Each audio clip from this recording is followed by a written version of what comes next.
राष्ट्रीय पत्रकार दिवस के अवसर पर मैं आप सभी देश की तमाम जनता को, जनार्दन को, जो अपने आप को भारत का नागरिक समझते हैं और मानवता को सर्वश्रेष्ठ समझते हैं, उनको मेरा सादर प्रणाम। मैं मनीष आज आपके बीच पत्रकारिता के ऐसे आयाम को लेकर के आया हूं जिसे आप समझने का प्रयास करिए। कल देर रात मैंने आपको नगर थाना प्रभारी सुबोध सिंह की हरकतों और उनकी बातों को सुनवाया था।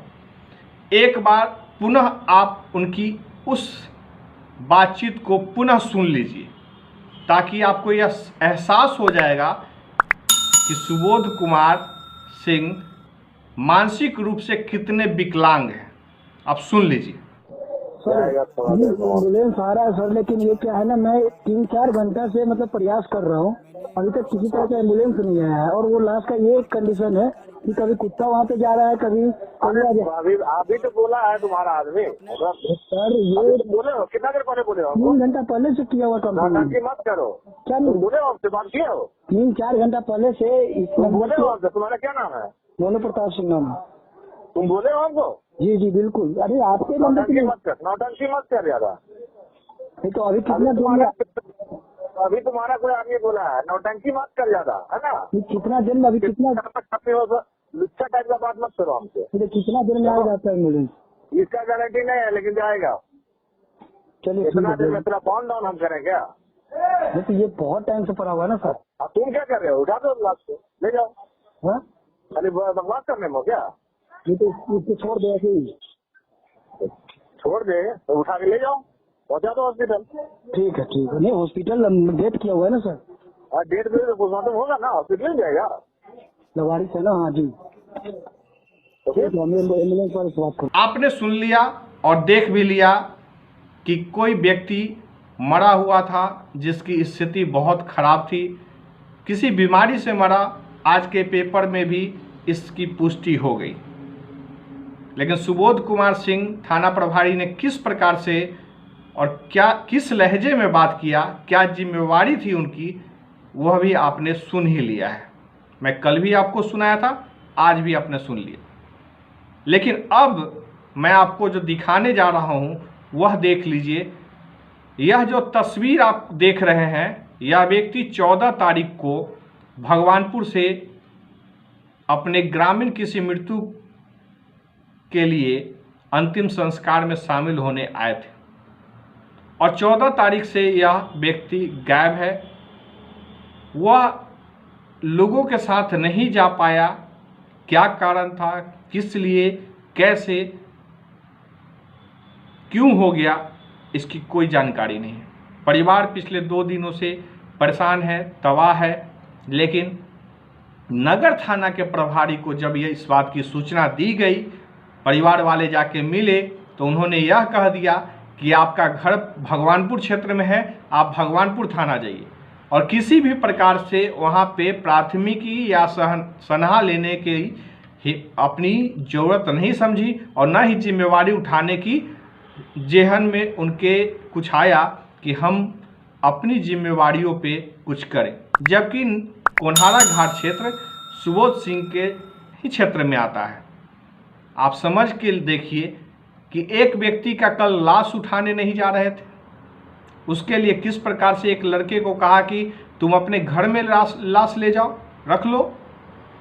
और दूसरी कि एक दिन और पहले यानी 15 की घटना इस लाश की थी और 14 को एक व्यक्ति गायब होता है और सूचना देने के बावजूद परिवार को भगा दिया जाता है। और नहीं, बस यही मैं कहना चाहता हूं कि इंतजार करिए, आप सबकी बारी आएगी, क्योंकि आप घरों में दुबके हैं, आप बोल नहीं रहे हैं और बोलना नहीं चाहते हैं। इस व्यक्ति के गायब होने के बाद कुछ दिन रुकिए। शायद मैं नहीं कहता कि कुछ मिसहैपनिंग हो, लेकिन संभावना, पुलिसिंग सिस्टम और जो व्यवस्थाएं चल रही हैं उसमें आप उम्मीद कुछ अच्छे का नहीं कर सकते हैं। इनके बच्चे परेशान हैं, तबाह हैं। वही बताया उनके बच्चों ने कि भगवानपुर थाना पे जब गए तो वहाँ भी खाना पूर्ति के रूप में उनको भगा दिया गया। नाम मात्र का सनहा एक आवेदन ले लिया गया जिसकी रिसीविंग तक नहीं दी गई कि उन्होंने लिया या क्या किया। आपको आपको मैं यह तस्वीर दिखा रहा हूं, यह FIR की कॉपी है, जो आवेदन की कॉपी कहिए, FIR नहीं कहिए, आवेदन की कॉपी है जो उनके परिवार ने दिया, लेकिन अब तक कोई सुनवाई नहीं है। आप समझ के देखिए कि किस देश में आप रह रहे हैं, किस राज्य में रह रहे हैं और किस जिले में रह रहे हैं, जो कहा जाता है कि लोकतांत्रिक रूप से सबसे मजबूत है। आप समझ के देखिए कि लोकतंत्र की जननी वैशाली में ऐसे ऐसे पदाधिकारी बैठे हुए हैं। सुबोध सिंह की इतनी हिम्मत कैसे हो सकती है कि अपने थाना क्षेत्र में हुए घटनाओं को लेकर किसी को किसी और थाना क्षेत्र में भेज? यह कौन सी विडंबना है? आप उनके परिवार में जाइए, देखिए। उनके बच्चे कहते हैं कि सर हम लोग बहुत कमज़ोर हैं, हम लोग बहुत गरीब हैं, हम लोग DM SP तक नहीं पहुंच सकते हैं, हमारे थाना प्रभारी नहीं सुनते हैं तो DM SP क्या सुनेंगे, हम लोग वहां तक पहुंच भी नहीं सकते हैं।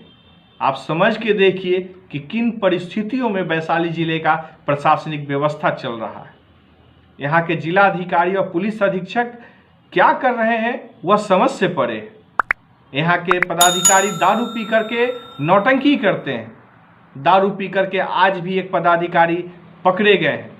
अगर जांच सही से हो जाए तो हर रोज यहाँ के अधिकारी पदाधिकारी दारू के नशे में आपको हर रात हर दिन मिल जाएंगे, लेकिन आम आदमी का सुनने वाला इस प्रशासनिक व्यवस्था में कोई नज़र नहीं आता है। बस इतना ही कहूँगा कि आप लोग यूं ही शांतिपूर्ण तरीके से रहिए, अपनी अपनी बारी का इंतजार करिए।